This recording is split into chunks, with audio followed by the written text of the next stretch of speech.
presented by धड़कन music.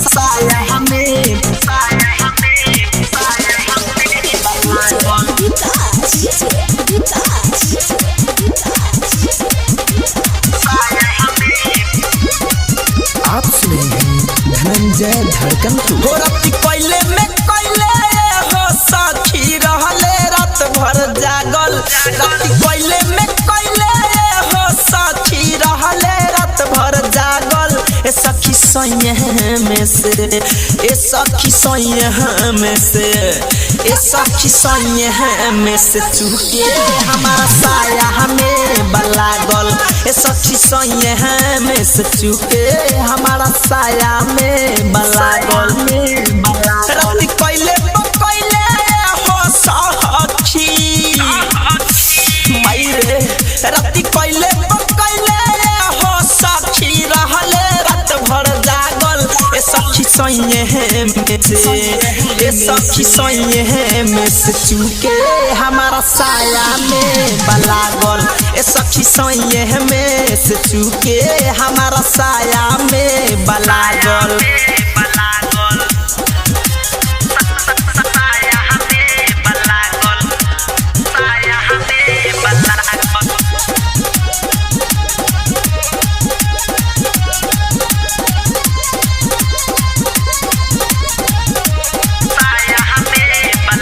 हाँ भाई जब गिला सखी सयावे में पोछले कई देले नीचा ऊपर से हूँ मचले।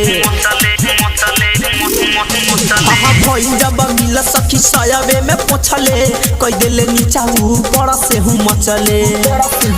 हाँ खैले रहे लभक के जड़ी भइले रहे पागल।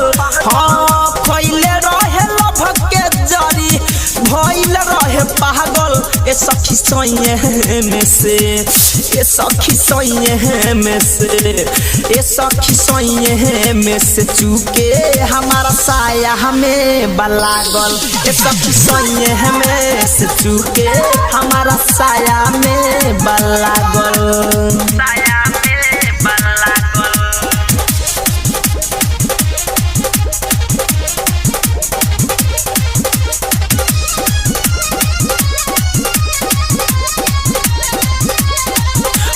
कबो चितपट कबो कोई देला खरे कोई ना महाना पिटाए के डरे का बताई। हाँ कबो चितपट कबो करे खरे खरे कोई ना महाना पिटाए के डरे। हाँ बारे छड़िया ये सखी हवे केहू के मांगल। बारे छड़िया ये सखी हवे केहू के मांगल। ए सखी सोये में से ए सखी सोये में से ए सखी सोये में से ए सखी सोये में से चुके हमारा साया हमें बलागल।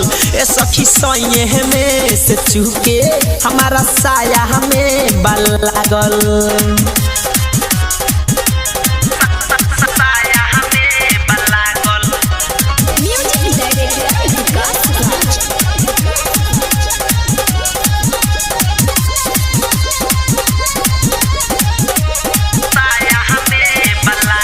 धरे कंधन जाय के बिगड़ल बा मतिया युवे धीरज कैले दूर बतिया। धरे कंधन जाय के बिगड़ल बा मतिया विवेक थारू गजन कैले रतिया। नहा जान सैया में इतना आइल कहाँ से ताक। नहा जान सैया में इतना आइल कहाँ से ताक। ए सखी सोये में से ए सखी राजा बहा में से ए सखी सोये में से चुके हमारा साया हमें बलागल। ए सखी सोये में से चुके हमारा साया हमें बलागल।